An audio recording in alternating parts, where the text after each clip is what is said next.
Hello, and welcome to another episode of Casting Views, the podcast with your hosts. I'm Dan, And I'm Lou. where we pick a random subject each week and, well, we cast our views on it. We've got a special episode today. We say special because it's our first guest on our show, isn't it, Lou? It is. This is great. I've turned around and I got here early. I made sure that I had no technical difficulties because I didn't want our guests waiting. I want this every week, not just when we have guests. Actually, before we get into it, we want elbow update. How's the broken arm? Still broken, unfortunately. Still no movement. I'm kind of resting it on the desk at the minute, so I'll get through. But still a lot of pain, no sleep. But hopefully my answer will be different in a month's time.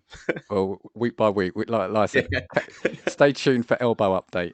Uh, before we reveal, well, I was going to say reveal the mystery guest. If you're listening to this, you've obviously read the show notes. You'll know who it is because the name's in the title. But let's play along and keep this air of mystery a little bit longer.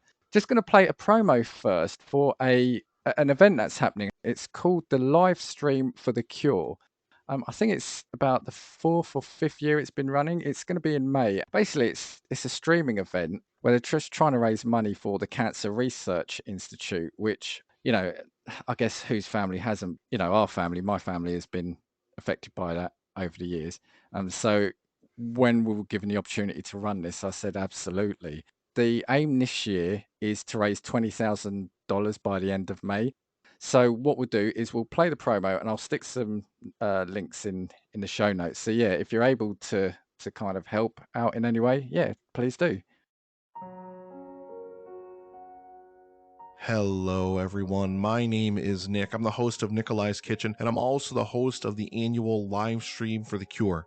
Live Stream for the Cure is a charity event where we raise money with content creators and podcast partners from around the world for the Cancer Research Institute, a wonderful nonprofit researching cancer immunotherapy, training the body's immune system to fight all forms of cancer. This is a mission and a future that I truly believe in. And myself and my team worked tirelessly over the past 5 years to raise over $50,000 for this cause. This year, we're aiming for our biggest single goal to date of $20,000, and we cannot do it without your help. Please join us for the event May 19th through the 21st, starting at 9 a.m. Eastern, for 45 hours of content from people all over the world. Together, we can bring hope for a future immune to cancer. The more eyes we reach, the more dollars we raise. Please help us in making this goal a reality. Together, we can make a difference.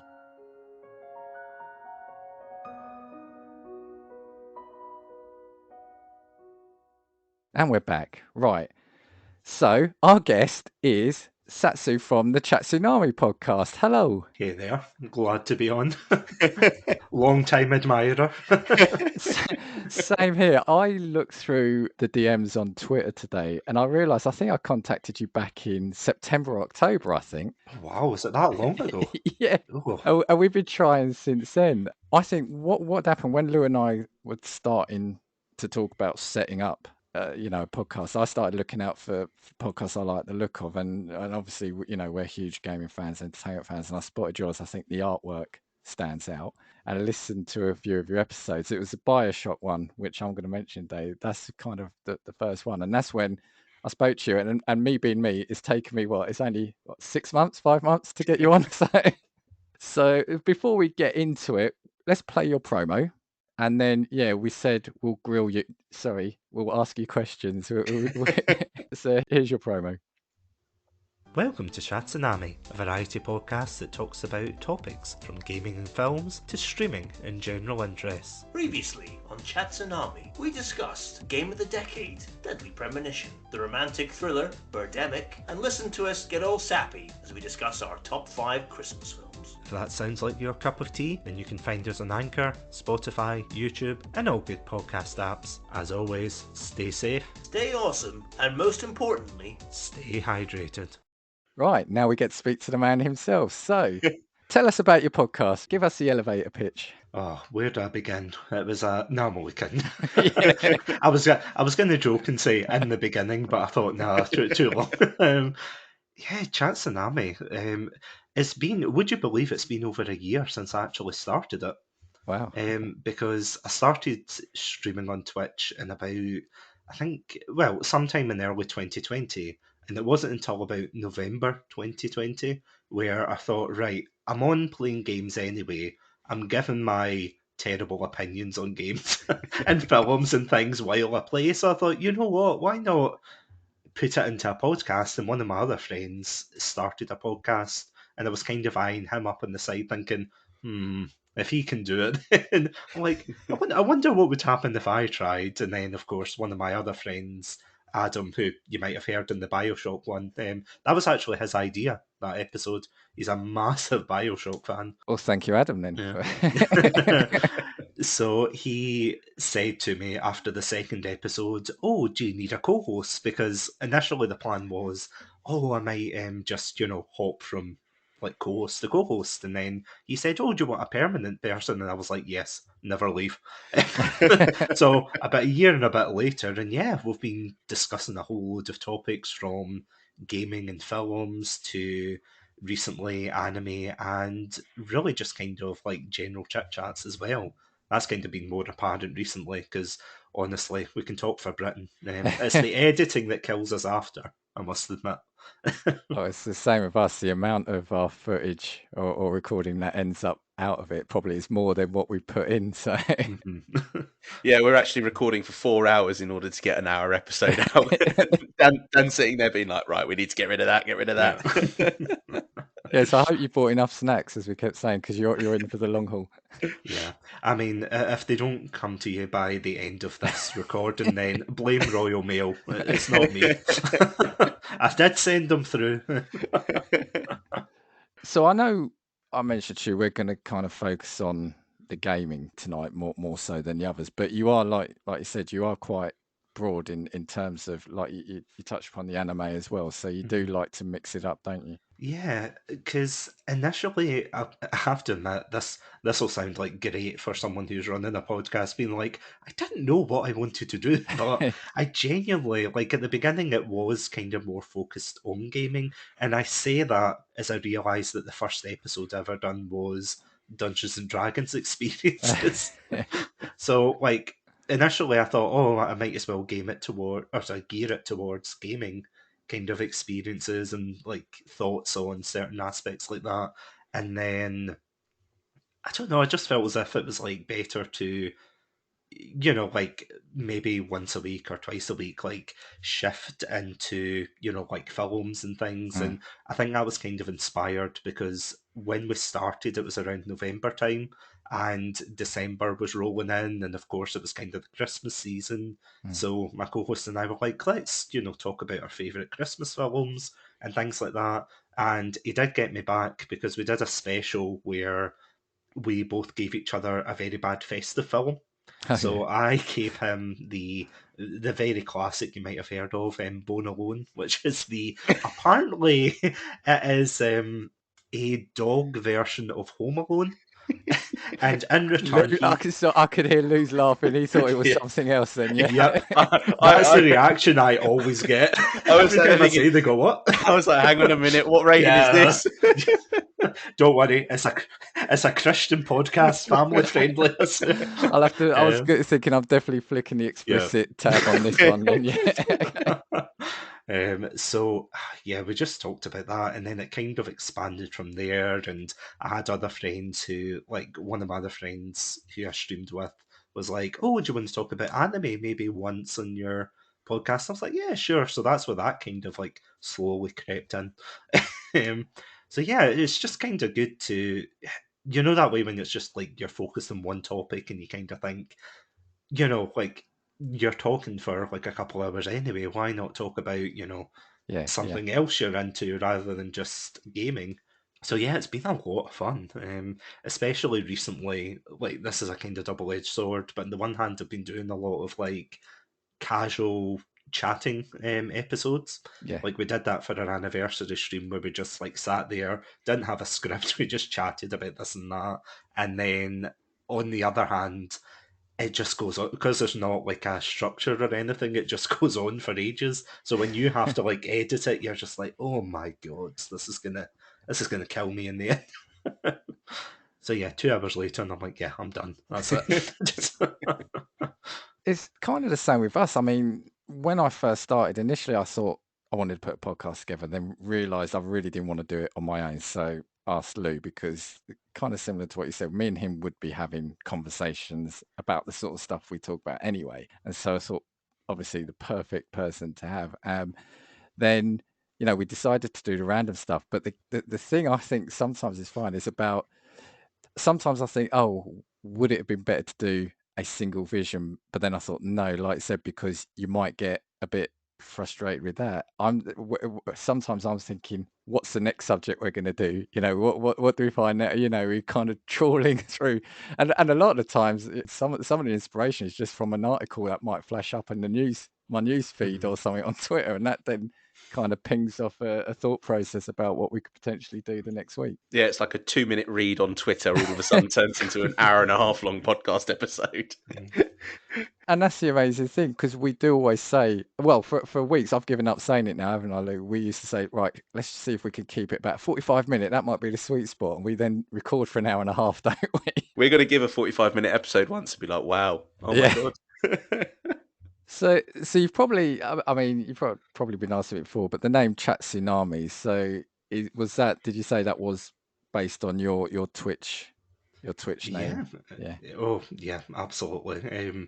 It was actually one of my friends who came up with it. It was, I was chatting away to them and I was like, I really want, because I was telling them before I started the podcast, I was like, I really want to start a podcast, but I have absolutely zero idea what to call it, because I thought, like, Satsunami podcast, I thought that doesn't exactly roll off the tongue. So I thought, what could I call it? And then they're like, well, you're chatting about things, why not chat tsunami? And I was like, oh my God, you're brilliant. So, yeah, the name just stuck ever since. And that was it. It was, yeah, kind of lucky that it actually fit the naming scheme. You know what, as well, that's an amazing brainstorm for whoever you asked there, because yeah. that is brilliant. Yeah, because the person asked is like they've got like the same kind of humour as I do in terms of like kind of dad jokes, pun humour. So it was like two punny people like coming together being like, okay, what can we use? What can we use? And then they were like, oh, use this. And I'm like, yep, brilliant. That's it. Slap it on the red panda. Go. That's it. Just going back into the streaming stuff as well, what kind of motivated you to get into streaming in the first instance? So I guess it's kind of like a lot of people during 2020, because it was around, I think, late March, early April, where, well, you'll know that the pandemic that shall not be named over that was like tearing through the country, and the country was in lockdown. And obviously, because not a lot of people were getting out, a lot of people were kind of turning to streaming. And it was the same friend who did the podcast as well, or rather, who inspired me to do the podcast, started like dipping their toes into streaming, and they're like, oh, why don't you try it? Because I've always wanted to do some kind of content creation, and I thought, do I want to do it? Because I tried like YouTube and I've tried like different bits and pieces, and nothing's really stuck. So when they said, oh, do you want to try streaming? I was like, yeah, okay, I guess. Absolutely terrifying, can I just say? Like being quite a shy person in real life, and then putting myself on live and thinking, please don't say anything that's going to make me look like an idiot. Please don't say. But I was going to back say, then, because oh, it is sorry. quite, no, sorry, I was going to say, because it is quite an intimate thing, isn't it? Because you're, like you said, you are putting yourself out there live, so it Oh is yeah. quite a strange thing. I remember toying with the idea, but then thought, no, I definitely can't do that. I would definitely recommend it, but there are like I always remember like when I started out, it was just like people who like knew me in real life. So they were like coming up saying, oh, we're going to check out your streaming things. And I was getting a bit kind of, I suppose deflated's the right word, where it was just them coming in, and I thought, okay, I'm not really seeing any growth. So I thought, okay, I'll try and network with other streamers. And I feel as if, much like podcasting, it's like trying to find your kind of community in your own niche. And then once you find that, you kind of find other people within that community, and you start supporting each other. And it's honestly been a fantastic experience. You still get weird people coming in and saying, like, hey, can I play this game with you? And it's like, I have absolutely no idea who you are. Yeah, I'm And sorry about that. yeah, it's like, no, you just stay there. Yeah. Although one thing I have to admit that was semi-embarrassing, there's a thing called raiding in Oh yeah, yeah, yeah, streaming, yeah. where it's like, yeah, where somebody, if they've finished a stream, then they can take their audience and go into yours, like your stream with all of their people. And I remember the first time that happened, I had no idea what raiding was because I was streaming like directly from a console, so I had the chat coming up on the right hand side, and for some reason, because it was a PlayStation, I didn't realise that like when they came in, their like emotes or like emojis and things didn't turn up. It was just like the text for it. So it was like in like huge capital letters it said like mega lols and things. And I thought, oh my god, I'm being trolled. Oh no, what's going on? And then of course I learned later on, I was like, okay, that's a good thing. Because I tried to ignore it initially and the person was like, oh haha, he doesn't notice us. So I was kind of sheepishly like, oh hi guys. And that was back when there was only my friends kind of coming in. So the fact that these strangers were coming in, I was like, who are you people? But it does get easier over time, I have to say. I say that and I haven't streamed in a while, but yeah, it does, definitely. In terms of the games and that sort of thing as well that you've been streaming, what's kind of your main focus?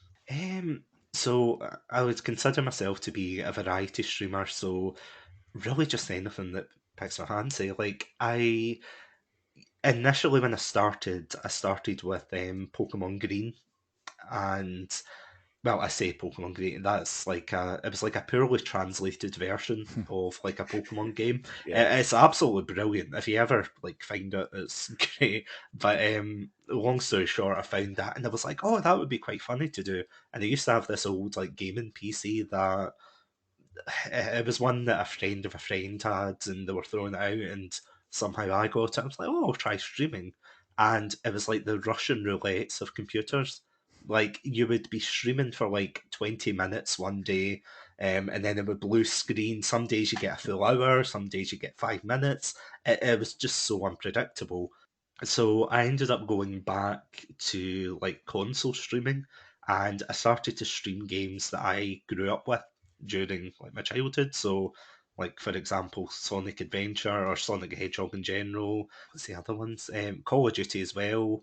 Fall Guys when that came out eventually, and it just kind of expanded from there. Yeah. So usually I like to play games that are quite maybe light-hearted is the wrong word, but ones that I don't have to kind of concentrate on as much. Yeah.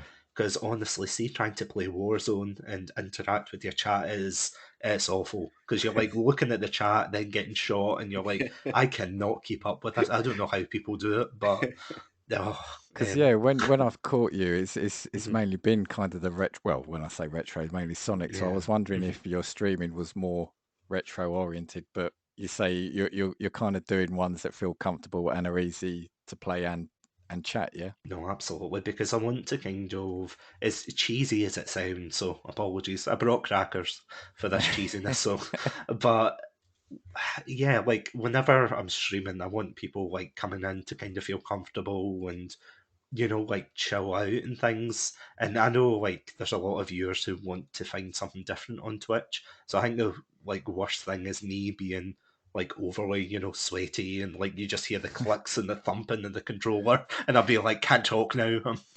I'm rising above the leaderboard and it's like, yeah, no. I'd rather just people come in, they feel kind of comfy, they just like look or rather watch along and everything and yeah, because yeah, I can handle the stress. Feels like you've got a soft spot though for Sonic because you're just doing your Sonic month as well, aren't you? Well, surprisingly enough, I am a Sonic fan. That's my confession of the night. But it wasn't me who came up with, Oh, or not really? came up, but it wasn't me who proposed it. Yeah. So my friend and co-host Adam, like I remember it was a good while ago. Him and I, of course, before the pandemic, we used to meet up a lot more, and we were like playing different games that kind of brought us closer together. So like Deadly Premonition, which I have to admit, terrible game, but absolutely love it for just that kind of shared experience. We played like some horror games as well, and one of the ideas we had before the pandemic was we were going to kind of trade games. Like I was going to show him a game from my childhood, so Mm. I showed him Sonic Adventure, and he played a little bit of that. And before he got his chance for revenge, the pandemic happened. So I was like, no, he couldn't. And I think it was a while ago. There was like a humble bundle that I'd got, and there was like a lot of Sonic games, but I think there was only like one or two of them that like I didn't have. So I thought, well, for the sake of charity, I'll buy it. And then I'd said to Adam, "Oh, do you want these games?" And he was like, "Oh, thank you. Yeah, sure." So one day he was saying, "Do you want to do a retrospective on like these games, like the Adventure series?" I'm like, "Yeah, sure, that would be cool." And then after we did Halo month in January there, because like him and I are both like huge fans of the Halo franchise, he was like, I really like these months. Why don't we do a Sonic month? And God bless him, he has been playing bits of the games and like trying them out and getting his own opinions and things. And it's actually been an absolute blast to do it with him. Actually, Lou, well, we never, in our episode, we never really touched on that. Did you play Sonic or Mario games? Do you know what it was? I think my experiences of Sonic and Mario were probably on handhelds. Yeah, So, do you know, like your Game Boys and that sort of thing? But I don't think I ever really touched anything beyond that, to be honest with you. because I remember I kind of skipped, I think we mentioned it, I kind of skipped those consoles because I had sort of the computers at the time. So it was like the Commodore 64, then I went to Amiga. And I remember seeing Sonic on a mate's console and being blown away by the speed of it. And this is where people are going to hate me. I never really got into Sonic. Because I played a couple of Mario games, and they are very different games. I was more into that kind of more, well, I call it sedate platformer, but you still get speed runs. Whereas Sonic, I think, did we say? No, it's on your podcast, and I think the recent one where you're saying Mario's a brand, but Sonic is a character, and they tried to do more with the character, didn't they? Yeah, it does seem as if, like, I mean, fair play to Nintendo, like, they have done it to a fine art. Um, I mean, I think considering they're still, like, making consoles and things, and Yeah, they're yeah, still, yeah. like, top of the gaming sphere, like, they've definitely solidified Mario as being, like, quite, I wouldn't say formulaic because he does do different things. Like, you've got your Mario Galaxies, your Mario like Sunshines and things, but there's always like every year you can see they go back to that kind of same formula and everything. So it's like Mario never, even in like Sunshine, I think that's the closest I've ever seen him, other than fan like Mm. videos or something. That's the closest I've ever seen him like have a gun. Whereas Sega's just like, you know what, we can't give Sonic a gun, so we'll just give Shadow his friend a gun. It's like this series is insane. It's absolutely crazy, and you can see kind of they are trying to like create this story and things, but yeah, it's just the fact they keep kind of flip flopping. Whereas, although Mario seems a lot more consistent, I think that works in their favor. Yeah, That yeah. he is still like it never changes despite being like in all these different scenarios. Um, and I mean, like, funny enough, I don't know if I've ever like DM'd or told you that like I think it was the last Comic Con I went to and actually met the voice actor for Mario. Oh, really? And oh, like he's a lovely guy, but I remember someone saying like, "Oh, last time I went and I saw him, he was very miserable and down in the dumps." And then when I was standing in line, looking around, thinking, "I am really bringing the average age up here." This line, and he started like doing all the the voices going woohoo, and I was like, okay, that's great. Can you just sign this copy of Mario 64? And just yeah, I'll just go. Thank I you. was going to say he's Oh. probably looking down because there's only so many times he can go woohoo and it's a me Mario, you know. Uh, oh, he really had an endurance for it. He just kept going, saying, "Whoa, look at me, I'm Mario. What's your name?" And I'm like, "Oh God, I just yeah, thank you." Actually, you talk about voice and Comic Mhm. Con. Yeah, pre-pandemic, I went to a few, and I was at the MCM one, and oh my God, I'm going to be hated for it. I can't remember the guy's name, but the guy who does. So I think he does. Does he do Bender in Futurama? But he also does Marcus Phoenix in Gears of War. Oh, is that John DiMaggio? Yeah, it was with my other half. We were walking around, and he was doing one of the panels. and he just did. Somebody must have asked him to do the Marcus voice, and he did it. And I just froze on the spot, because when you hear that character's voice that you've kind of played year after year, it just kind of I literally stood still and had to find it where this panel was, because it was just amazing hearing it, because it's such an iconic voice as well. But yeah, look, any more? You got any more questions? Well, I had one more. What's with the red panda? I made some poor life choices. No, I'm like, no, It's a great. I mean, it it's is a a good great way. brand in terms of Yeah, it, I and where thank you you. get all those gifts from. I don't know. See, to be honest, I think that was very lucky on my part. Because I was trying to think of like when I started out streaming, and this was like going way, way back before I started properly, like trying to establish myself on Twitch and things. But I think I had like a very generic picture on my profile, and I thought, okay, right, I need like a symbol or a logo or something, and I kept wondering what like I could use. And no offense to like, you've probably seen them like around Twitter. They're the kind of GFX artists, they're called. Oh yeah. Some of them more legitimate than others, I have to say, because some of them I feel as if they just copy and paste the same thing, saying, "Oh, do you need an overlay? Oh, do you need art? I can give you that." And you're like, "Oh, sweet Jesus, please no." And yeah, I was just kind of like, thinking like, what could I use? What could I stand out? Because I really didn't want to use like my own face. I didn't want to like. I really wasn't sure, and I was trying to think of like, I wonder how I could like visualize Satsunami, and I'm like, yeah, no, like that would be very, very boring.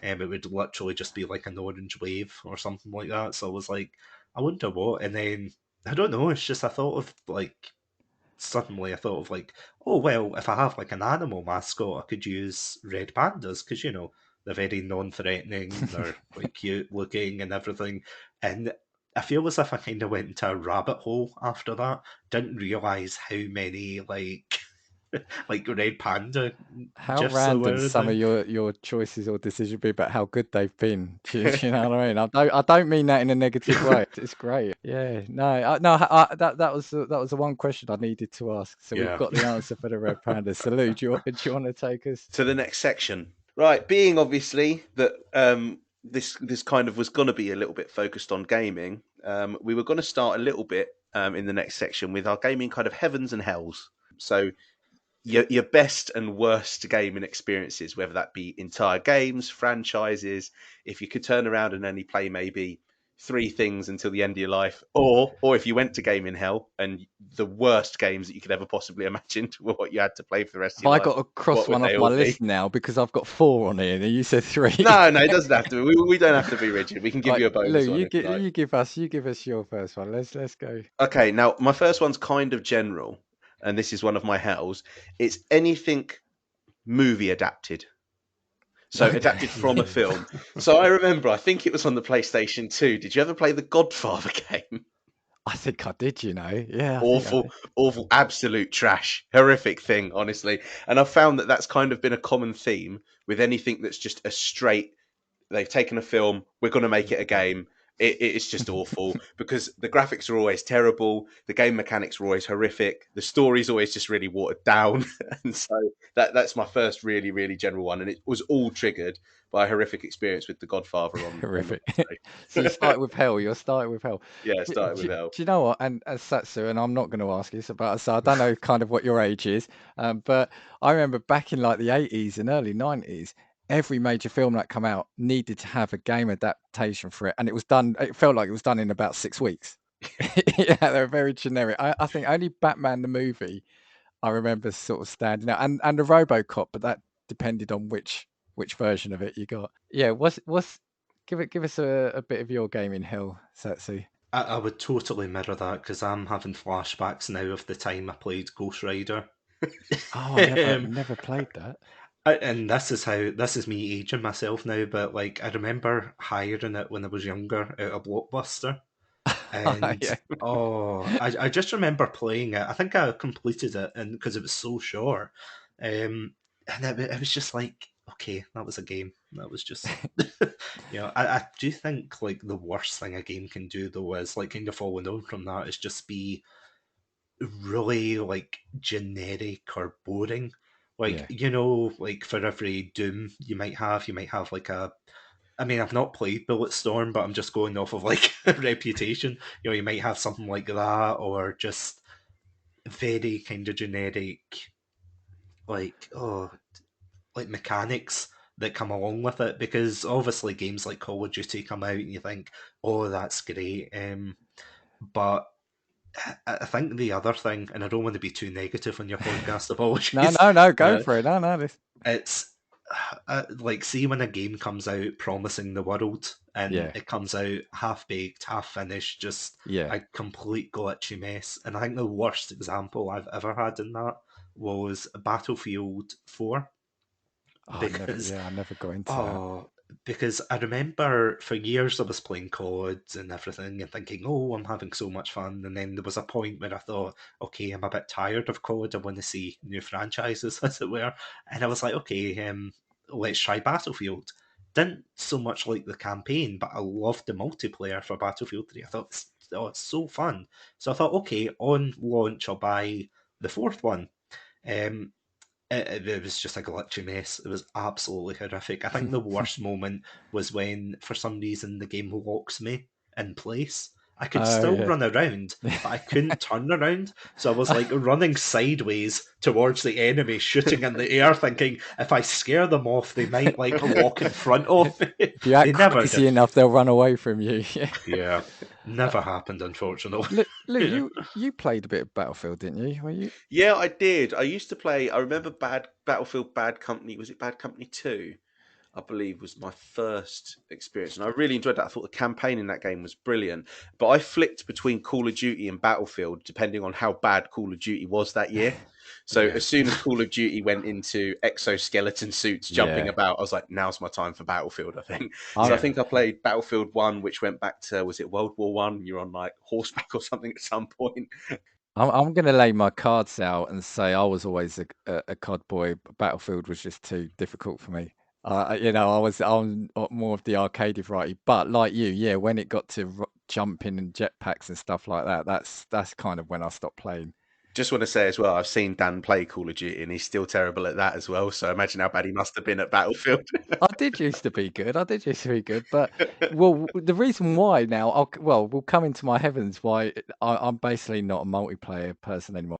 That's actually just going back to what you said, right? A little admission here. I actually did play the Bulletstorm and had a bit of fun with it, mainly because it was no for a bit. It outstays its welcome, I think. If you get past the obviously juvenile humour and kind of like the swearing, it did try to do something different with the mechanics, trick shots you had to do, which kind of lengthened it a bit. But yeah, I kind of think it did just overstay its welcome.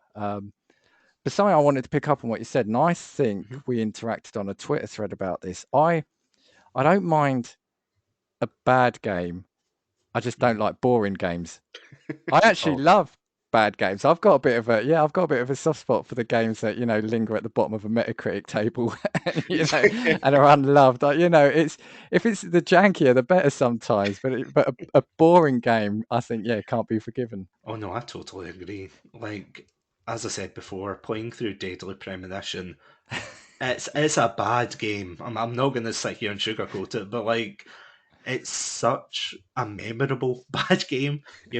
Have you Whether seen it's that, Lou? Have you I seen don't the? think so. No. Watch a YouTube video later. Just the first half hour is a oh yeah, classic. It's a classic. oh it's so good. But no, I totally agree with you. If a game's bad, at least it's memorable. But if a Yeah. game's like boring and just unmemorable, you think, well, what was the point of making it? I'll give you my first hell. I've only got two, and I've just gone for a whole genre. Real-time strategies. I can't get into them. I just, I don't know if it's a time, or it's a patience thing, because I'll link in. Oh, all right, we'll do a spoiler. I'll link into my second one because I think it is a patience thing with me. I don't like proper stealth games. I don't mind a stealth level, and actually, I kind of like the Metal Gear Solid games. So that's my one like hypocritical admission there. but I think it's a patience game. I want to go in all guns blazing. So you'd be really terrible with like Sniper Elite or something like God, that. I couldn't think of anything worse. Just the name, the title alone for me. And I'm not saying they're bad games. I'm not saying they're bad games. I don't think I'm built for a patient, sneaky, stealthy approach to games. Even in games where, like Metal Gear Solid 5, I remember playing that, but you can approach that in a kind of like an all guns firing way. Yeah, so real-time strategy and quotes proper stealth games. That's so disappointing because you know what? I know that we're going to lead on to this in a little while, but I literally turned around and said stealth missions in games were one of my worst things because they're all generic and the same. You turn around, you creep, you wait for enemies to go by, you then creep a little bit more to wait for some more enemies to go by until you shoot one person in the level and then it's finished. I It's can't. also when you're spotted, but you don't know how you've been spotted, and it's like you could not have spotted me. It's like VAR in football now, I think. This is where Satsu says he had stealth games as his heaven. So Yeah, well, I didn't want to say it, but no, I'm only kidding. Lou, what else have you got in terms of a hell? Well, I'm actually going to link back to something that we discussed where you talked about games that were good but also kind of bad. Right, yeah. So I don't mind games that weren't necessarily very good but also tried to do something really different. Okay. So on the PlayStation 3, it was a PS3 exclusive and it was a game called Mag. Any of you Oh, either yeah, of you play it? yeah. Yeah.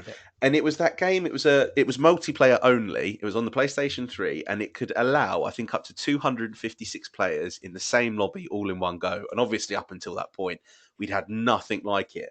But I remember it was a little bit clunky. It was a little bit rigid. It wasn't ever going to be as smooth as Call of Duty. But I really liked the concept of getting that many people in a game. And so for me, I always have it as one of my best gaming memories because I had mates that all played that game as well. And whilst it wasn't particularly favoured, and the life cycle of that game was really quite short as well, I absolutely loved the mayhem that they created. I just think it came a little bit too soon, and I think if it had been on this current generation, I think it would have done brilliantly. That's fair enough. It's linked to a memory, isn't it? Yeah. It's like me, FIFA and Call of Duty. There was a few years where I had a group of people on the Xbox where we just played it day in, day out, night in, night out. And like I said to you, I think once we got over 100 games unbeaten. But I stopped playing that, and that's because it's linked. I've got a memory for that because that was that time then. Now I can't even. I can't be bothered. I don't want to play that sort of game anymore. So gaming, like music or anything else, can be linked to memories, right? Yeah. Yeah. So you got an heaven or hell?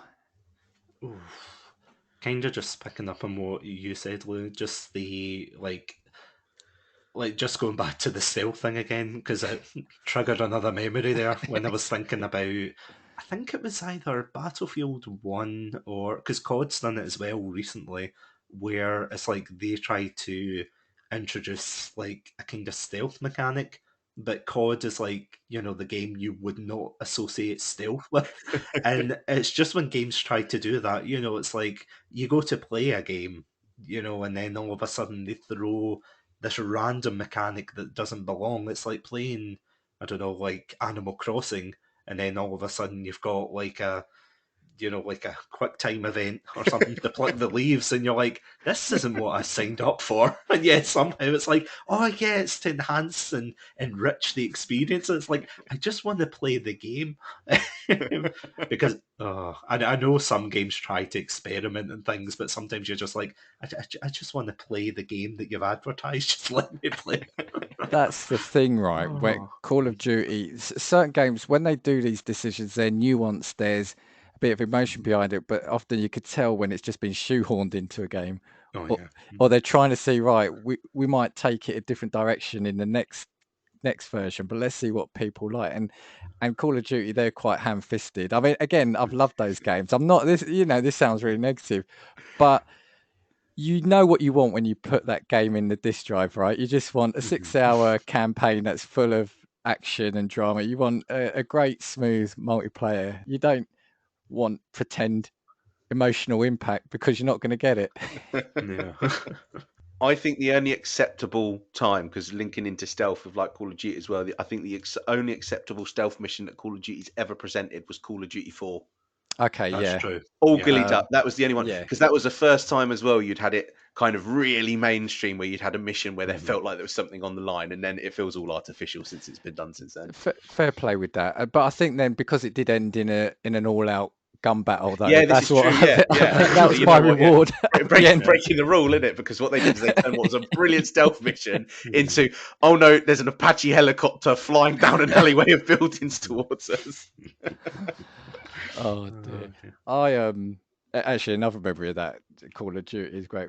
When I said we went on that 100 game on beat run, somebody's batteries I remember ran out during it, and you heard them say, "Right, I'm running down to the shop to get some more."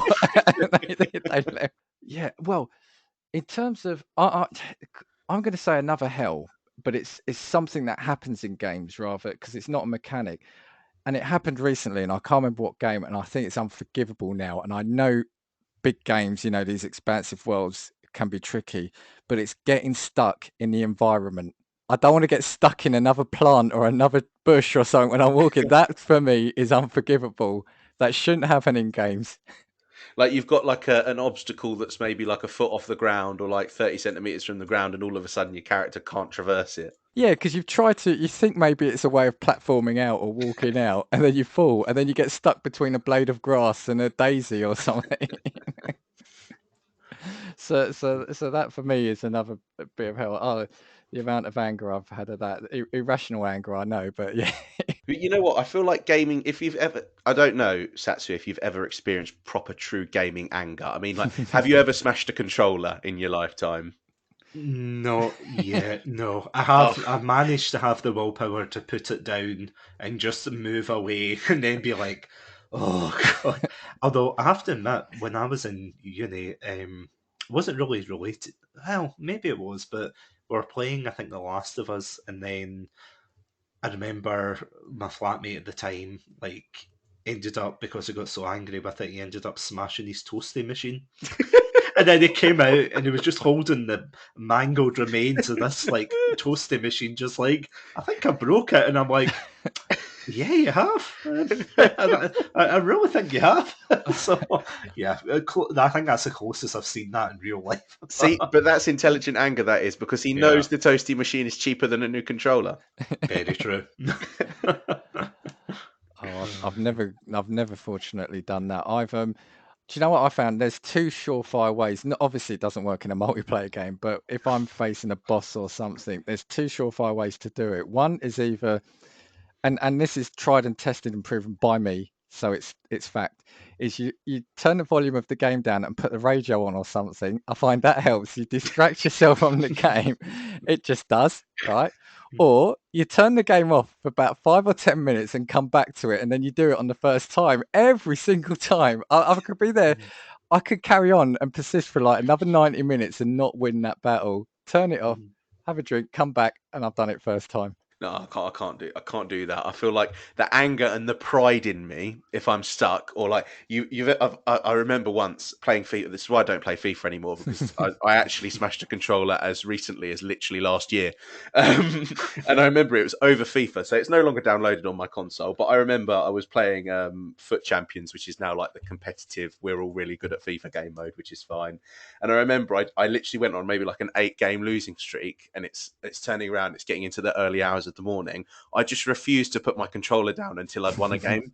So I think I went about 16 games losing. I won one. I thought I can finally go to bed now, because I've turned around and I've conquered it. There was no wait till tomorrow when you're refreshed, you're less tired. I was sitting there, I was like, I will beat a game whether I need to not sleep for the next 48 hours.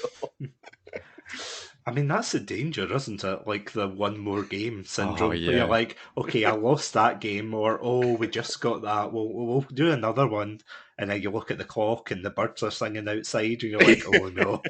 Oh my God, I was such a sucker for that one more game. Again, the Call of Duty days where I had a group of people, it was like 12:30 and they're like, no, next game, we're on a winning streak. We've got to play it. If we win this game, we have to play another one. And I'd end up for another hour and like they're all laughing at me. I don't think they would start work till late, but I just kept falling for it. You just get sucked into it. That's the danger. Yeah, I think as well with my most recent experience, it was Warzone with my friends. So a couple of the guys that I Oh. went to uni with all really enjoyed playing Warzone. And so we turned around and said, I tell you what, we'll start jumping on. And then we honestly, I'm terrible at Call of Duty now. I used to be brilliant, but I'm horrific now. It's like if you gave the controller to my dad, like, and do you know when somebody just doesn't know what they're doing anymore with it? That's what my Warzone experience was like. You know, when you're getting abused by your own teammates, it's bad. So we would jump on, and all we wanted to do was win a single game every night. That was it. That was what our task was. But it was getting to 4, 5 o'clock in the morning, and we were like, "Boys, we're really tired. Come on, we need to do this." They're like, "No, promise you, we finished 4th in the last game. We can do it. We can do it." And that's what it was. It was just the addictive nature of that. We were all texting each other the next day, being like, "I'm too tired at work for this." I've my only ever real rage at someone on a game was on FIFA, and this was back in the day when people used to talk on consoles. Now they don't either seem to do that anymore, or you don't, or you have parties. Anyway, I very rarely ventured into the online side of FIFA unless it was, what did they call it, FIFA clubs, where you'd have a group of you again, like Oh yeah, yeah. and I went on one game. I went 1-0 up. I was quiet, didn't say anything. The other guy scores quiet. Then he goes 2-1 up and starts laughing. And then he goes 3-1 up and starts laughing even more at me. Then I equalise. And when I got that fourth goal, I just started shouting at him down the phone. My other half, she comes down the stairs. She goes, "What's the matter? What's happened?" And I said, "I'm beating that guy." She just gave me that look because she just went off back upstairs. That's the only time I've ever really got angry. Although people who know me probably lie and say, yeah, it was probably some in Call of Duty. All right, have we got some heavens? I've got 4 franchises here that I would want to. If I could only ever play these again, I'd be happy. I'd be happy chappy. So what, Satsu? Do you want to go first? Have you got a franchise that you could happily play forever if that was the one game you had to play, or series of games? I feel as if I'd be shooting myself in the foot if I said Sonic, because on the one hand, I think the early days, sure, but if I had to play the later stuff, I'm like, I don't know. I mean, and again, it's the same with COD as well, isn't it? Where it's like, Yeah. I mean, I suppose maybe, well, okay, I'll throw Sonic in just for a. Someone's got to do it. I'll throw it in for one, but I'm just thinking of another one because maybe Halo, because that seems to be one of the more. I would say Call of Duty, but it was like you were both saying there, where it's like it keeps kind of changing the setting and everything, which there's like no issue with changing it, but when you get like, boots on the ground and that's all they keep saying for Yeah. the rest of their days, Yeah. just I mean, I think Halo probably seems. I mean, don't get me wrong, that's a whole other rant. In fact, I did a whole month about it, as I said, ranting about it. But I mean, the multiplayer and like the gameplay seems to just keep improving, and that seems to be the only thing that improves. But that's another story. The gunplay in Halo does Yeah. really feel good. The thing about Halo was I kind of missed it at the start, so I never really played the first one, possibly even the second one till quite late on. So I kind of am quite envious of the people who did get into it, because there's a hell of a lot of lore behind it, isn't there? All the story. And for me, I'm not sure if it's one of the overlooked ones or highly rated, but I really enjoyed ODST. Oh yeah. For what it did, it felt slightly different. It was a bit of like a noir thriller bit to it, if you know what I mean. It felt like it was trying to be different to the mainline games. Now, I don't know if I'm googling this, but isn't Halo ODST the one that was like the worst rated Halo, or am I getting that wrong? I can't remember. Was that the one that came out and it was seen as like they'd was that the one that was sold with, was it Halo 3's multiplayer as a separate disc in the box? I think can't so. remember. It was definitely panned at the time because I think it was supposed to be DLC for Halo 3, but then That's they the one, decided to yeah. separate it. And Yeah, maybe that's why, because I like a bad game. No, because it was different to the main story, and I never Yeah. I missed the hype of the story. And the thing is, it's like well, Metal Gear is another example. You take the main character out of it, and people hate it. So was it Metal Gear Solid 4? No, it was Metal Gear Solid 2, wasn't it? Where they swap it and you play, is it Raiden for the whole game, and people were in uproar about it because you didn't get to play Solid Snake. You're not playing the Master Chief in ODST, I think. So a lot of people just get angry about that. Similarly, one game I did miss at the start but got into it hugely was the Half-Life series. You've probably played those, haven't you, Satsu? You must have. Well, here's another confession.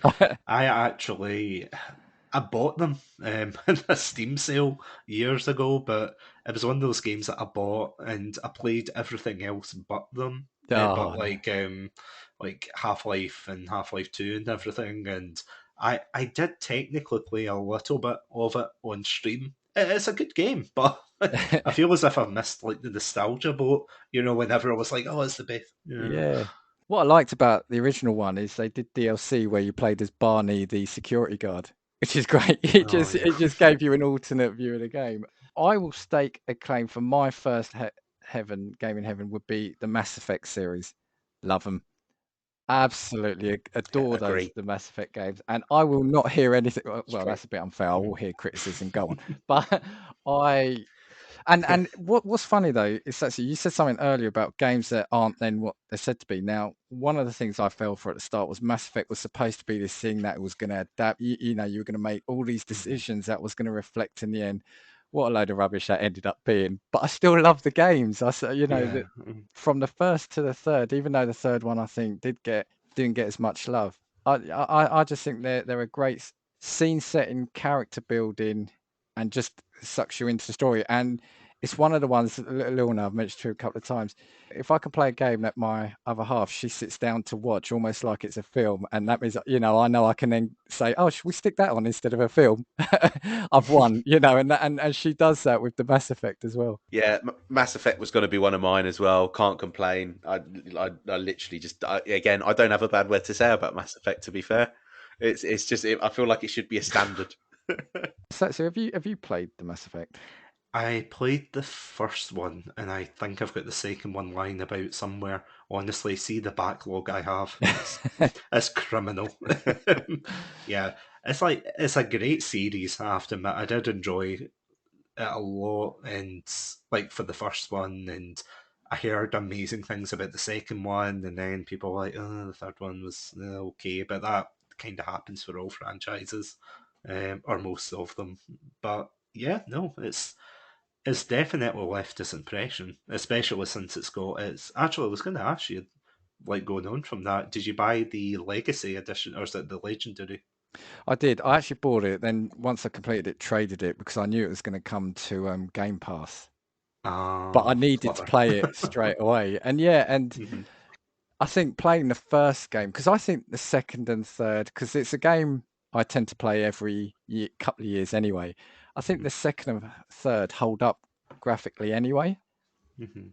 But the first one really did feel great going back to that in the Legendary Edition. And I say the third one, Lou, you've played all three, have you? Yeah. Yeah, For me, played I all think the three. third one is okay, especially if you play the Citadel DLC. But it just, for me, it should have finished about 10 minutes earlier. There's a scene, there's a specific scene where if it had ended there, for me, it would have been the best game series in the world because of that alone. But then it goes on a little bit and yeah, it just ruined it for me. Well, I tell you what then, because if you think that Mass Effect didn't Yeah. stop soon enough, then this series that I'm about to say, there's a huge caveat on this because all of the games since about the third or fourth one have been not brilliant. Assassin's Creed.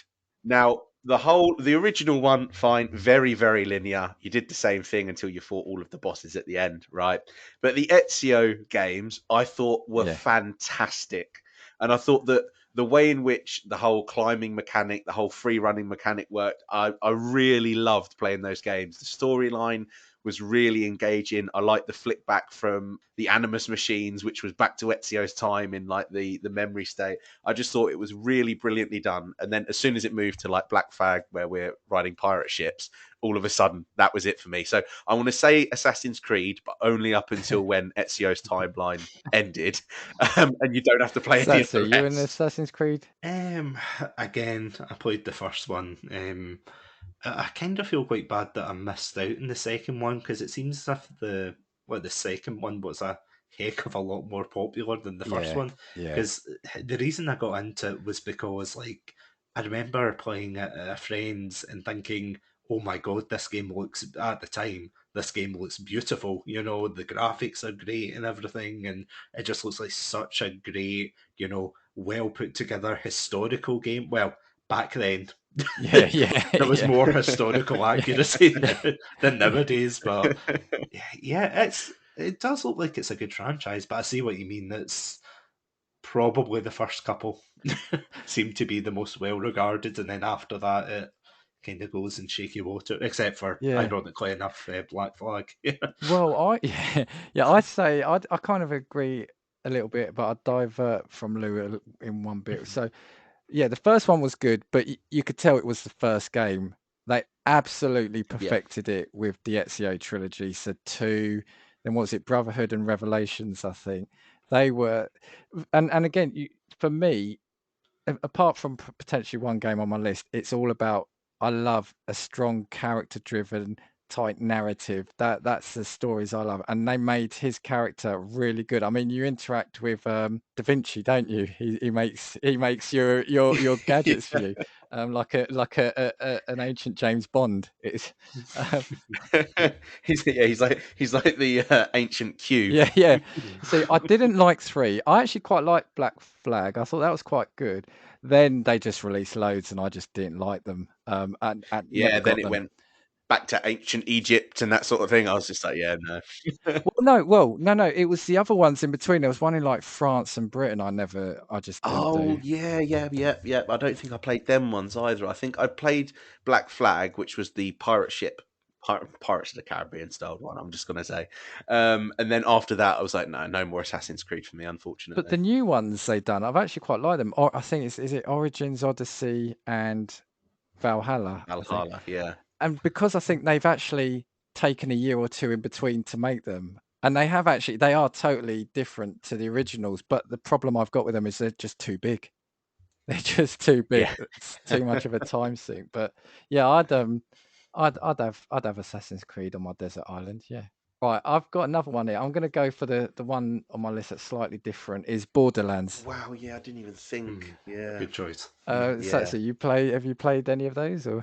Yeah, a couple of them for once. Uh, yeah, no, they're great games. Yeah.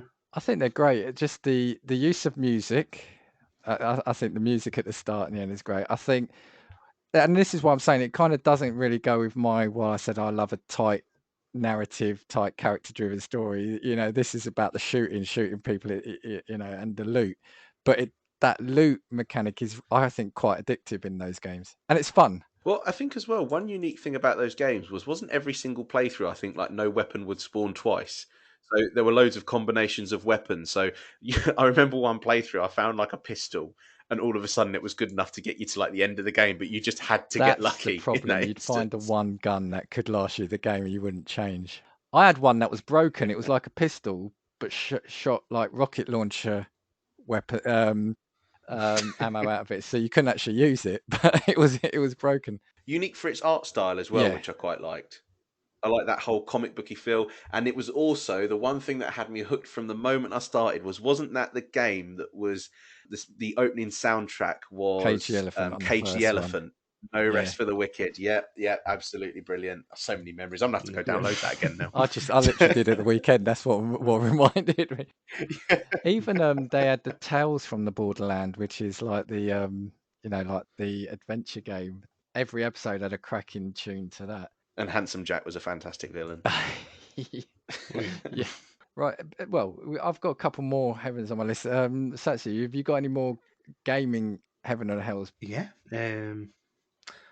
So I'm just trying to think, like, in terms of, because I'm looking at the next one and I'm like, oh boy, another FPS. Wow. No. Trust me, go for it. Because I was thinking of like the Gears of War series, which I will say up until the first two or three, I would say were good, and then after that, it kind of went downhill. Purely because that was actually a point in my life. I remember the day I actually got Gears of War. I got into it like a lot later, and I went to one of the game shops in town, and I was with my flatmate, and it was one of these like two for whatever deals, and I thought.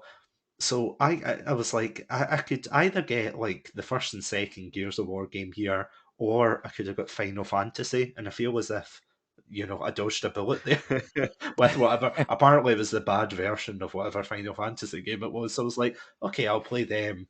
Absolutely loved the story. Don't get me wrong, like it does kind of do what it advertises, big like muscly guys like ripping into like Yeah, aliens and things like that.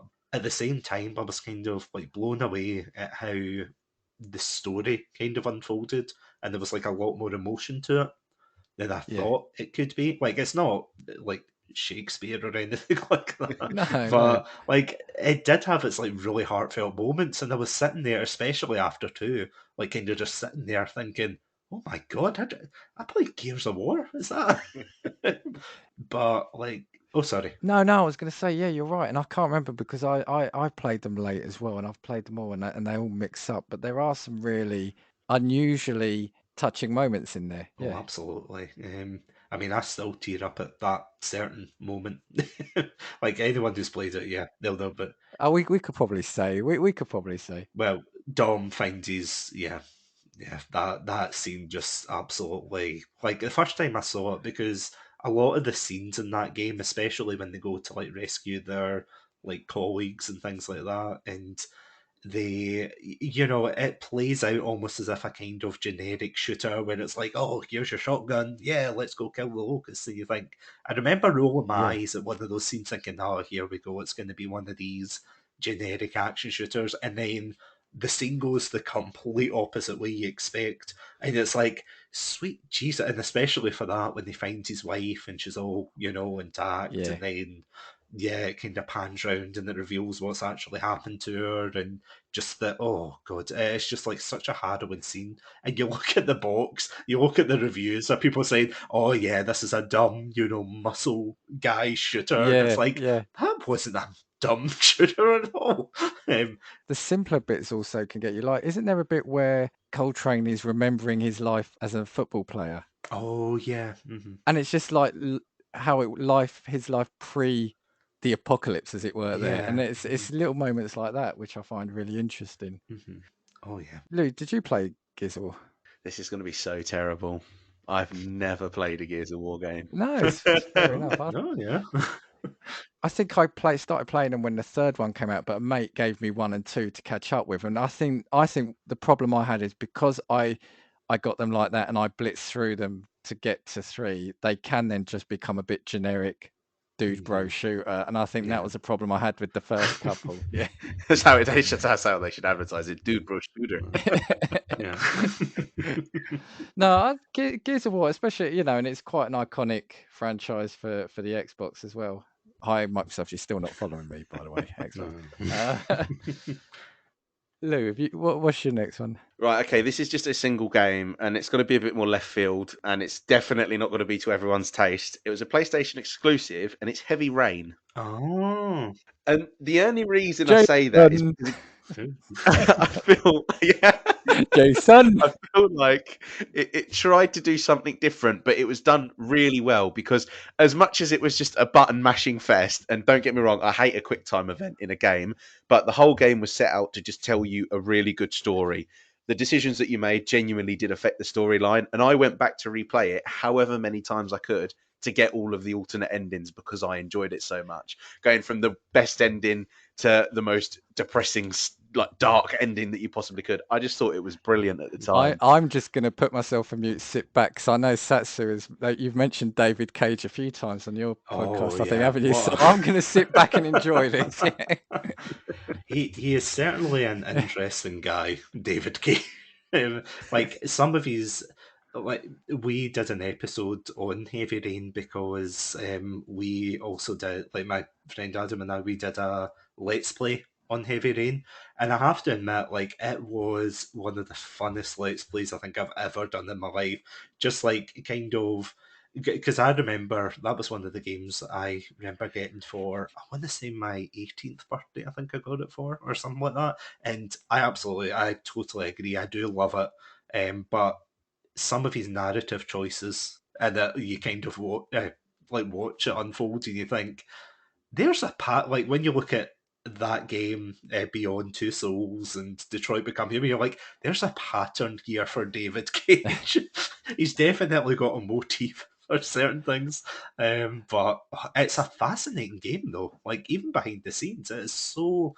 Oh, it's so good. Yeah, See, I agree. Heavy Rain was the game that made me want to get a PlayStation 4 eventually. And the thing is, love it or hate it, or love him or hate him, like I said, the games, I like what they're trying to do. Now, the reason being is I've played have you played Fahrenheit or Indigo Prophecy?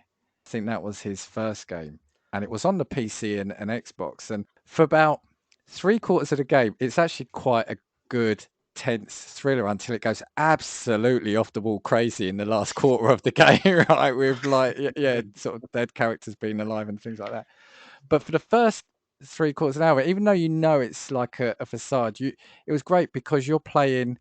It starts off with your character committing a murder, and then you've got to decide: do you clean up the crime scene and the police close in on you, or do you run away and leave a lot of evidence? Then you end up playing the police that are investigating the murder, and it's quite a good little cat and mouse. You know, you're seeing both sides of the story. The problem I have with it, and it's actually in my mechanics list, is like I said, the kind of like the quick time events, and just it just doesn't stick the land in his games. I think for me, that's the issue. I think they're great fun. They're a great ride as you're playing it, but yeah, it just doesn't quite for me fulfill it. But it was, like I said, the game that made me get a PlayStation 4. I think it's definitely the George Lucas problem, isn't it? Where nobody says no to him at times, except for maybe one or two things. Like, I don't know how true this is, but I remember hearing like a behind the scenes thing where he actually wanted to show you the scene where Jason gets hit by the car and everything, and Sony stepped in and said, "Yeah, no, we're not gonna do." And I actually did laugh because apparently he pitched the game to Microsoft, and considering, the serious nature of it being like a child abduction game, they were like, yeah, this wouldn't fit our brand. So he went to Sony, got a 3DO thing, and it was like, Thing is, you can't say Heavy Rain no without me jumping straight away. Say press X to Jason. That's oh, the absolutely. It's iconic, yeah. do check out. I think it's the opening to Fahrenheit. It's like a little tutorial to tell you how the controls work. And I think whether it is actually him, but it's David Cage taking you through the tutorial, showing you what to do. So I mean, the guy's put himself in his game. So yeah, no, okay, no, I think that's again. I think we can all say it's whether you like it or loathe it. It's an iconic game for the Yeah, PlayStation, yeah. right? So Oh, yeah. okay, my next one. Okay, I'll use the one I've already mentioned, BioShock. I think they're a good Yeah, series. fair I think enough. I've Yeah. recently replayed them. I think the first one can feel a bit dated, but the story of like the utopia that turns into, is it dystopia, and Yeah. the little sisters, and through to, I really liked Infinite as well. I think it's very different from the first two, but that moment where you burst out into the clouds was just because the first two games are quite dark and oppressive, and then Columbia being a totally different landscape, and yeah, I just really enjoyed the game, and the ending I thought was a great ending for me. And they're making a Netflix series, I think, this year, aren't they? So No way. I did not know that. so yeah, that's what I'm putting out to you two now is the BioShock series, yeah. I think this is again going to be terrible. I'm pretty sure I've only played the first one, if I remember rightly. But yeah, I know that the reception it's had has been amazing. I know that you've spoken to me separately about it as well, about how much you've enjoyed those game series. So I don't think I can even doubt that one. Sassy, what about well, you said you've done it on a stream. Well, that was the first podcast of yours I think I picked up on. Yeah. See, I'm the complete opposite. I came into it with I was about to call it Halo Infinite, Bioshock Infinite, even. Um, yeah, with because again, my co-host keeps saying, "Oh, you should play the first one," and I have played like bits and pieces of it, but I've never got like very far into the first games. Whereas Bioshock Infinite was like the first game that I actually of the series that I got into. I played it. I absolutely loved the story. I mean, there's some bits that kind of sag here and there, but it's not the bits you remember really when you go back to play it. Like when you go back and play it, you're like, oh yeah, that's why I didn't like that bit or this bit, but the story is absolutely phenomenal. I totally agree. Yeah, it is incredible. The ending, for once a game does stick an ending properly. And also, for me, the bit, I mean, I like the Beach Boys anyway, but the opening bit where you got the barbershop quartet fly past you singing a version of Oh, God Only Knows. God, yeah. I still listen to that. Love it. It's so good, yeah. Lou, they're remastered. Go buy them, play them. Oh yeah, no, I'm Yeah. gonna have to download that as well as Borderlands again now. Yeah. I've still only got a fat Xbox. I can't my memory on my console can't take it.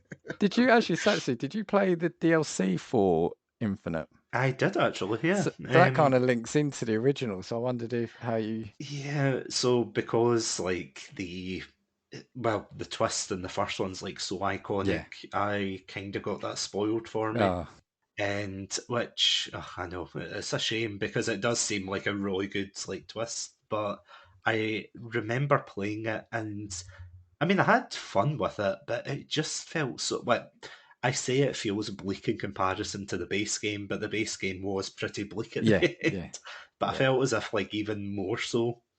Um, I kind of appreciated what they were trying to do, but I'm quite curious because, of course, you being a fan of like the first one and everything, like, did you like the fact that they tried to link it all together? Yeah, I did. And it's kind of like, like when you're a real fan of something, you geek out when they reference something from the past. Yeah, Oh no, absolutely. I mean, and I still enjoy playing it for that reason. Yeah, I just love it when a game, well, a film or a program can do that. Make you feel like that because I think sometimes only games can actually give you that kind of experience. Sometimes films and books can't. Yeah, no, definitely, definitely. So I'm just keeping an eye on the time because we literally could talk all night on this.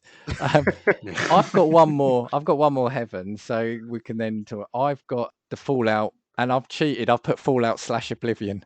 I Oh no, you discussed. can't do Yeah. I've that. You cheated. can't do that.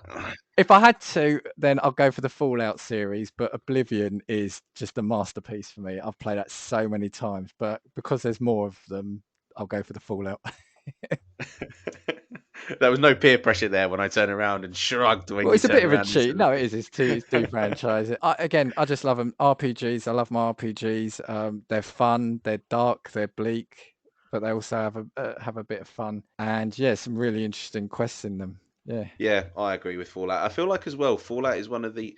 It's a weird game because I feel like whilst they're huge maps, obviously, but I've never felt bored wandering through any of the Fallout worlds, if that makes sense. Whilst they're really bare, I just really like the style. New Vegas, I think, probably has to be my favourite one. I thought New They're Vegas was rumoring a brilliant. sequel for that.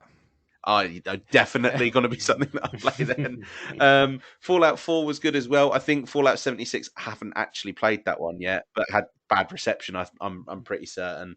But yeah, I can get on board with Fallout being there. Satsu, any experience with the Fallout franchise? Oh, absolutely. Totally agree. Yeah, New Vegas is great. Although I have to admit, I've always been more of an Elder Oh Scrolls yeah, I thought person, you'd say like that. with Skyrim and yeah. I don't know what it is about Fallout's great and it seems like the kind of setting I should be like drawn into and it's something that's right up my alley, but at the same time I'm like I think it's because I got spoiled since I played Skyrim first Yeah. and then I went back to Fallout 3 and I'm like, damn. I think the Fallout games are clunkier. I would say that. Oh, yeah, yeah. I mean, Oblivion, well, I say recently, it's probably 2 years ago. I played it again to mop up the achievements and realized there was about 6 years in between when I got the first set of achievements. It is a game I love going back to. I think it's just a really well done, well written game. Yeah, agree. That can go in there. So, have you got any more heavens? Um, I guess one more quick one is I don't know if you guys have ever played this. It's a game called Castle Crashers. No, I don't think I have. Yeah, well, Castle Crashers slash Battleblock Theatre. It's kind of the same people who make them, but it's like a kind of cartoony beat 'em up, just with like these knights and everything. It's one of those games that like I got introduced to it during uni, and my flatmate was like, "Oh, why don't you try this?" And I swear, like I studied at uni, by the way. I swear it was a couple of years ago, but I swear I did study at some point. But it was just a lot of fun, and it's one of those games where it's like the kind of old couch co-op style. Yeah. So yeah, no, absolutely love it. It's kind of bright, vibrant, and just it's a bit annoying with its like difficulty curve. Okay, I will yeah. say, but yeah, once you get by that, it's a lot of fun. So What was that released on? it was Xbox, and I actually don't know if it came out for the PlayStation. It definitely came out for the Xbox. And PC. Was it multiplayer? Did it have to be multiplayer? Because I wasn't sure if I Yeah. think. Yeah, I think I remember seeing Yeah. it, but just like I said, I kind of started going off multiplayer games after a while, so Mhm. just passed me Yeah. by. Too many shouting at random people on the internet. Yeah, Yeah. yeah. Lou, have you got any more? No, I think that's all. That's all of my heavens. I did have Until Dawn noted down alongside Oh, Heavy yeah, Rain, yeah. only because again it was a storytelling game. But I think I had to put Heavy Rain ahead of it. So Until Dawn will stay out of my Okay. heavens because Heavy Rain's going to occupy that place. Okie dokie. Well, I think we've got some good games in there. Really, really good cross section. Right. Let's do some quick stuff about mechanics / cliches. I think we kind of know what we're saying. I've got a lot. I think I've got a lot more negative actually than I have positive. But I don't have any positives. I don't know what you're talking all about. right. Well, okay. Well, let's go around the table then. I'll do the mechanics at the positives at the end. But Lou, let's go with you. Okay, I'm pretty sure that I experienced this in Battlefield 1, if I remember rightly. And the game opens up, and this is having to die to progress. Oh, right. Yeah. Okay. So I remember, Yeah. and they put you in different scenes, and it puts you in a really intense battlefield, and you're being shot at from all sides. And I'm like, right, conserve your ammo, conserve your ammo. I'm sitting there for like 15 minutes. I'm like, this is a really endless set of spawning enemies.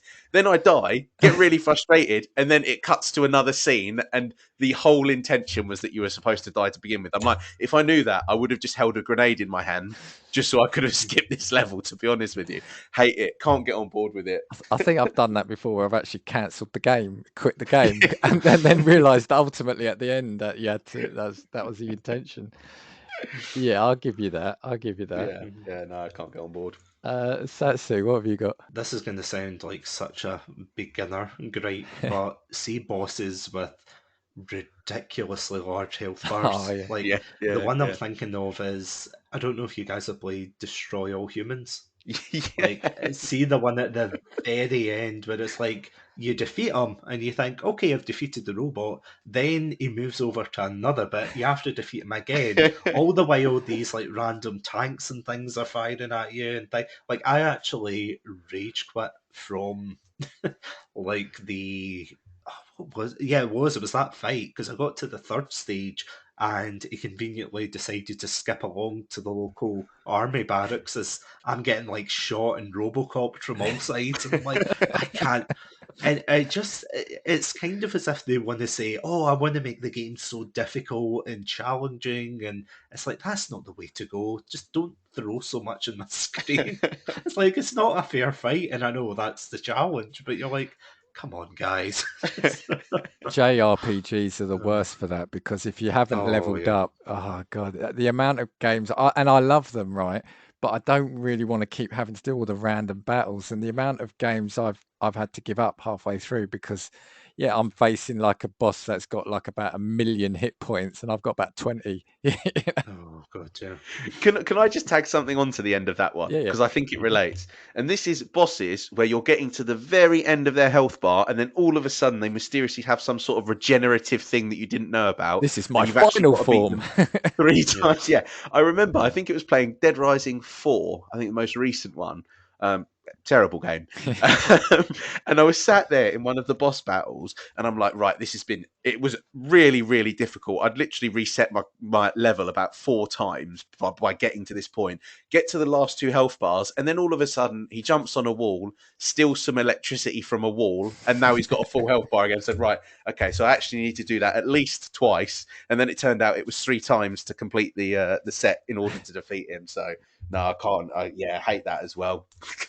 All right, if we're talking boss fights, I'll do my boss fight one. It's bosses with glowing bits that are the bits you have to shoot. No. And it depends on the game, but there are certain there's one in Mass Effect, but there are certain games where, and I'm sure the Resident Evil must be the same, where you're just fighting enemy after enemy, and then you get to this huge boss, but you can only shoot three tiny little bits on it, and only when they're glowing.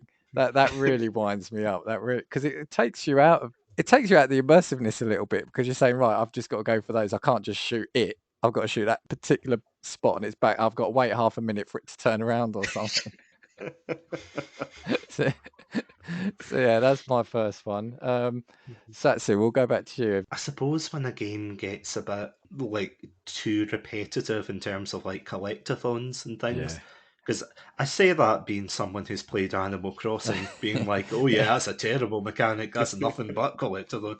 But like in games like, and again, show my age here, but I remember when I was younger playing like Banjo Kazooie Oh and yeah, things like yeah, that, and you know, you go around and you collect all the things to progress, but there's just some games where it's like you play them and you're just doing busy work, you yeah. know. It's like it almost feels as if like it's like a child simulator where it's like the game is your parent and the parent's like, okay, I want you to do this game and that game, and it's like, when do I get, you know, the cool like sword on the box or anything? It's like, oh no, you don't get that yet. You have to pick 10 dandelions first. You're like, this is bull. This is absolute rubbish. Do you know, weirdly, I Oh, blame Grand Theft Auto for that, because didn't they introduce like oh, collect 100 this or that, didn't they? And so I blame them for introducing all that. Yeah, it was in. oh, Do you remember the like Assassin's Creed games? It was like you need to collect 100 feathers, 100 flags, and I'm like, right. When I used to try and actually be a completionist as well, all I do online guide IGN. Where are they? Yeah, yeah, yeah. yeah. I mean, I know in the old school games, like you said, Satsu, like the Banjo Kazooie, they were there, but that felt like that was, well, it was almost like an integral part of the game, which was the frustrating thing there. Whereas these ones now, they're like little distractions, like, oh, a feather, oh, a feather, oh, a feather. Yeah, okay, I'll give you that. I'll give you that. Lou, what have you got? Now, this is going to seem really hypocritical, considering that Heavy Rain of Oh all no. games was in my selection, and I know where this is going. And but this is specific. It's button mashing and/or quick time events in a game that just doesn't need it. I think the best example of this was: did either of you play Call of Duty World War Two? Oh yeah. Do you remember in the campaign for that game, there were moments where like a German soldier would come out of nowhere, try and stab you in the chest or something, and then you had to Oh move the left stick to the point, then hit the right uh-huh. trigger, or all of a Yeah. sudden it became a button mashing contest. This is Call of Duty. We don't need it here. This is not what we're playing this game for. I don't. And they always came out of nowhere. You always failed it the first time. Just didn't need it. So I don't think it needs to be there in game franchises where it's not required. Well, Yeah. I've got quick time events, and I think they're only put in there because they want to do an action scene, but want you to feel part of it. Where I'm like, you're actually taking me out of it because Yeah. I'm looking at the button prompt. I'll go back to that Fahrenheit again, that first David Cage game. There's one scene in it right at the start. It's very Matrixy. You're in an office, you know, like an office cubicle, and you're escaping these weird alien beetle things that are flying at you, right? And it's a quick time event to get out of it. But I'd love to have watched the scene play out, but I couldn't because I'm looking on the screen, because you have to push two buttons. It's not just one; it's like two, and you know the left side and the right side could be up, down, left, or right. And I'm like, do you know what? Give me the option not to be involved. I'd rather watch the scene play out. Yeah. You can just sit and be a spectator. Yeah. I've recently literally just finished replaying it last night. It's called Azura's Wrath. Don't know if you've heard of it. It's kind of like, I've have you? heard of it, yeah. Yeah, I think it's based on. I don't know if it's based on an anime, but it's kind of got that style, and a lot of it is because it's just a beat 'em up, slash 'em up. But the majority of it is quick time events to beat the enemy. And again, it's like I'd rather just sit back and watch, because some of them are insane, these cutscenes. But you're taking me out because I've just got to hammer B down for about 20 times, and then all of a sudden you might throw a Y button at me. But yeah, quick time events definitely. Yeah, Satsu, what's next? Oh. I'm rolling on with a negative train Oh, here. we're all very Um, negative. Yeah, yeah. oh, I suppose timed missions Oh, yeah. have left like a very bad taste in my mouth. Reason being, I can't remember when it was, but I did like a celebration stream where I played Simpsons Hit and Run. I Oh, what a remember game. playing it. What a Oh, it's game. so good. I remember playing it when I was younger and everything, 100%ing the whole thing, thinking, oh, it's fantastic. Played it on stream. I had a very different opinion by the time I was finished. Like some of the mechanic, I don't know if it's because I was using like a capture card, so maybe that's why I wasn't doing as well, or maybe I'm just terrible at the game now. But there was one moment that this is as close I've ever got to rage quitting online, or sorry, on stream, where I was playing, the final mission where you have to get the nuclear like waste barrel in Grandpa Simpson's car, and you have to Yeah. go from one side to the other. You're getting chased by everything.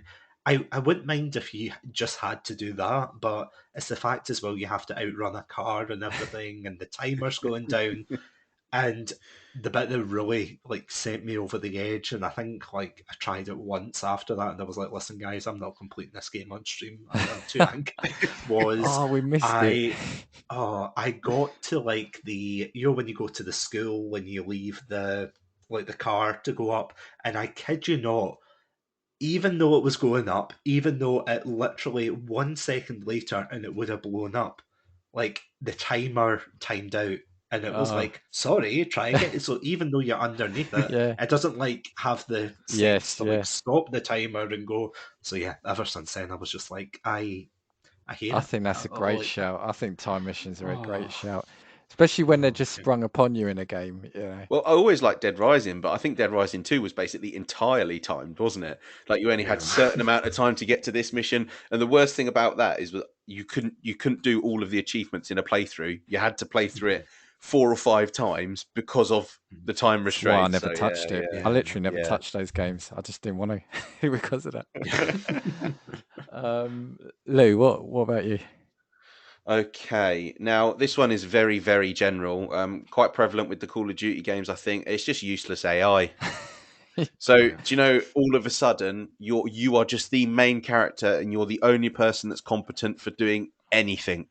Get to this objective. Do this. You need to retrieve this person. You need to. Where are my teammates? Why am I the only one shooting anyone? Why is there an endless wave of enemies coming towards me, and all you're doing is sitting behind cover?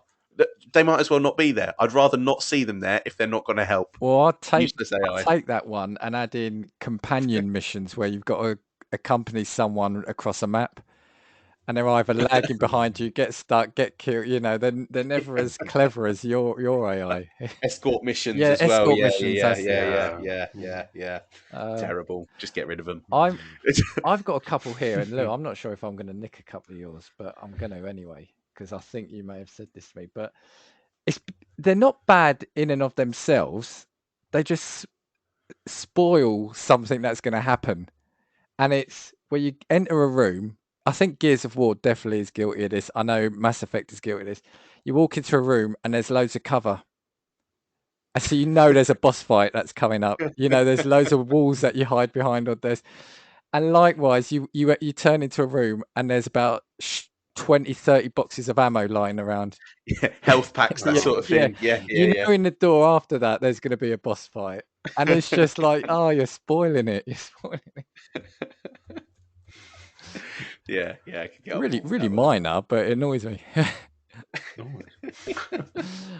God, we're so negative. Satsu, what have you got? I was going to go for the lengthy tutorials, like Okay. thinking of like obviously a game needs a tutorial to tell you how to play it and Yeah. everything, but I'm thinking back to things like Red Dead Redemption 2. I know that's the most infamous one. Um, like I think it was so bad that South Park picked up on it, and they were Yeah. like, "I don't want to go back and play the snow level again and everything." But it's like when you want to play, like a game again, you think, "Oh, I can't wait to, relive all of Yeah. this," and then you're stuck in this lengthy tutorial, and you're like, "I know how all this works." I mean, Pokemon is very bad for it, where it's like you get essentially mugged by someone in the bushes just saying, "Oh, do you want to know how to catch a Pokemon?" And it's like, listen, I know this game's for 5-year-olds, but I'm nearly 30 here, okay? I know my way around this game, so just you move on, and I'll go my way, you go your way, just go.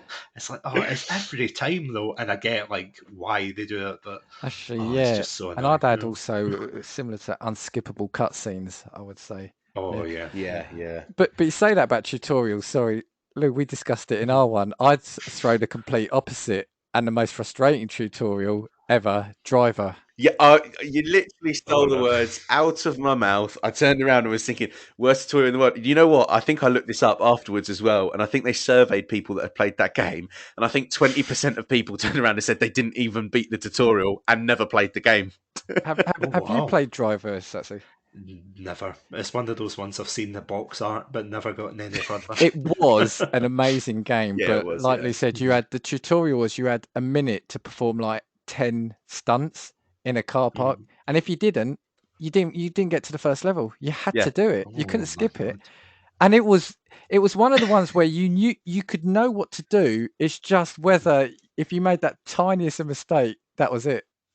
Yeah, it was genuinely, you were lucky to have completed the tutorial. In reality, nobody did it without a little bit of luck. And that was the thing, you're sitting there doing a slalom round the pillars in the thing, and then you've got to do a burnout, and then all of a sudden your timer runs out. Yeah, no, horrific. Can't believe the fact that it wasn't skippable. And people genuinely paid for the release and never played it because they couldn't do that level. Right, I'm going to blitz my last two. I'm going to skip this one quickly. I'm going to say unkillable enemies. And I know why they do that. It's like in Alien Isolation and Resident Evil. They do it to do a bit of suspense, but I don't want that suspense. I just want to go through the game. I don't want to not face an enemy that I can't kill. But the one I'll focus on is audio logs and logs. I mean, in Skyrim and Oblivion, you've got the books. Mass Effect, you've got all these audio logs and things you pick up, and it's like I love collecting them, but then I don't sit and go through them and read them. It's just too much. I want to get to the next level again. I don't, I'm not going to read through 100 logs I've collected. You know what, as well? I've recently been playing Wolfenstein. Oh yeah. And that's in there as well. It's like, oh, this letter's on a wall. I'm just like, collect it just for the sake of collecting it in this level. Do I read them? No, it's a letter written by this person. I don't care. I don't care. Let me shoot some more well-equipped Nazis. Right, I've got three positive ones, but you two go for it if you've got more complaints at games you want to go. Just one thing from me. Well, one more negative, but just see when, and I'm thinking back to, have you both played Vanguard yet for Call of Duty? No, I haven't. No. No. I think, yeah, I've played it with a friend, but I don't own it. So there's basically a scene at the end where you're supposed to chase down the super Nazi, as it were. Yeah. The way they lay it out is just like, oh my god. But yeah, sorry, another rant. But yeah, it's like games that aren't clear about what they want you to do, and in that, like, there's a scene where you have to chase him, and I remember I caught right up to him, so I'm like, oh great, pulled out my gun, bam, that's it, done. And the game like flashed up saying, oh no, you weren't supposed to do that, and I'm like, but he was right. He was literally right there. What do you want? And then he ends up dying later. You're like, what? What's the? Oh, I hate when games do that. And you're like, well, I've done the right thing just earlier. I mean, You should be getting an achievement for that, yeah, really. Exactly. Oh, honest to goodness. But yeah, it's just so frustrating when you do like what they want before they're asking you. Yeah, You're like, yeah. come on, guys. But yeah, sorry. Lou, you said you had no more. No, nothing further, and definitely no positives, unfortunately. When I say positives, I've got some really. I wanted to think of some, so I'll start with the thin end of the wedge. I put fast travel. I love the ability to fast travel in games. Oh yeah. That's a good mechanic. No, don't, because you show me a game where you don't have fast travel, and it's a game I've switched off. No. Hang on a minute. Because you know what? When I was looking into this episode, I heard someone talk about fast travel, and this is the way it was beautifully put. If a game has fast travel and it comes as a relief, it means that there was something wrong with the game to begin with. I kind of see that opinion, but when you're playing games that have got massive maps, I don't want to necessarily traverse all the way back. What I like doing is discover an area, do everything I have to do in it, and then if I've got to then walk all the way back to that to pick up one quest item to go back to that town, no, let me just fast travel there. So Okay. I'll accept it based on your explanation. another small one I've got is in Gears of War. I think it came in. I don't know if other games do it, but the active reload. Oh The yeah. little mini game where it's a mini game when every time you reload, so you've got, if you hit it in, there's a little bar that appears, and if you hit it in the middle, doesn't it give you more ammo in that clip? Yeah, that's right. Yeah. Now, for someone like me who always enters a battle with only one bullet in the clip, it does remind me to reload, and like I said, it can give you a little bit of an edge. So it's, again, just a little funny little one. Again, I know, like I said, it's very tenuous. Sorry, tenuous. But one, I will mention the proper one, and it hasn't been fleshed out properly, but it's a nemesis system in the Lord of the Rings games. Oh yeah. So I think, Lou, I think I touched upon it in our episode. But Satsu, have you played them, or you know what the system is, right? Yeah. No. Yeah. Definitely. So Lou, it's one where your enemies, it's supposed to be like, as it says, if you come up against an enemy and you defeat an enemy of that type, the rest of that type will hold a grudge against you. They will remember that you killed one of their type. Okay. If you fight one of the, say, the bosses, and you don't kill them, they get away. But say you've injured them, they might either be relegated in their gang because they've lost a fight to you and ran away. And when you meet them, they will want to be all out to get you to regain their respect, and might have that injury. So if you've like chopped an arm off, they won't have that arm. Or if you, Okay. I like that. and if they've killed you, because obviously you come back, they will basically take the piss out of you when they next see you. So there's scope there to do something really clever in a future game. Yeah, I like that. That's cool, to be fair. Okay. All right. Well, that's it. That's all I had. Has anybody got anything else on games? I tell you what, can we just finish on the worst, like, cliche ever in games? Go for it. Red barrels. Just don't Yeah. stand next to them. And if an enemy's next to them, just put bullets in them. Because for some reason, whether you're on a spaceship or you're in Call of Duty, or you could have been in Simpsons Hit and Run. There must have been stuff in that game that exploded. Absolutely everything that is red will explode at some point. So yeah, I can't. What are we do? Why are we doing it? Why can't we put a stack of bricks next to the enemy that we can shoot the tag on? Why does it always have to be red barrels? I feel like it's a really lazy way of putting environmental effect into games. I just I'll think give it's you that. lazy. I'll give you that. I'll give you that. Satsu, anything more on the gaming front? I'm just thinking, going off of that. I'm thinking more of like Gears of War, Call of Duty. Like usually first person shooter games or third person shooters, where you come into a room and you're like, oh wow, this has got, chest high walls, it's got all the ammo, Yeah. it's got all the supplies I could ever need, and then you're like, oh. Something big's coming, Yeah. isn't it? And then, 2 seconds later, you're like, "Yep, I regret my life choices." Okay, cool. I think we'll wrap up in a second. I will just do the thing that we started last week. So we kept forgetting to kind of share the love that we get sort of online. So what I started doing last episode was to just kind of give on good pods like the reviews we got. And I was thinking this could have been awkward, but I've seen Chatsunami has given us a 5-star rating for our last episode. So awkwardness averted. So See, I didn't send the snacks in time, Yeah. but I did send the review in time. So. Yeah, so this is for our crazy competition. So Kay from Fuck My Work Life, she gave us 5-star, and Lou, she said Lou's accent was pretty good. This is your American accent. I may need to take a trip over to the UK to see the cheese rolling contest. Kane with the boys gave us 5 stars. Josh from Talking Smack gave us 5 stars. Antonio from Cultworthy 5 stars, and said he votes that we start a cell phone skipping contest where we skip phones like stones across a body of water. It might feature in part 2 of ours.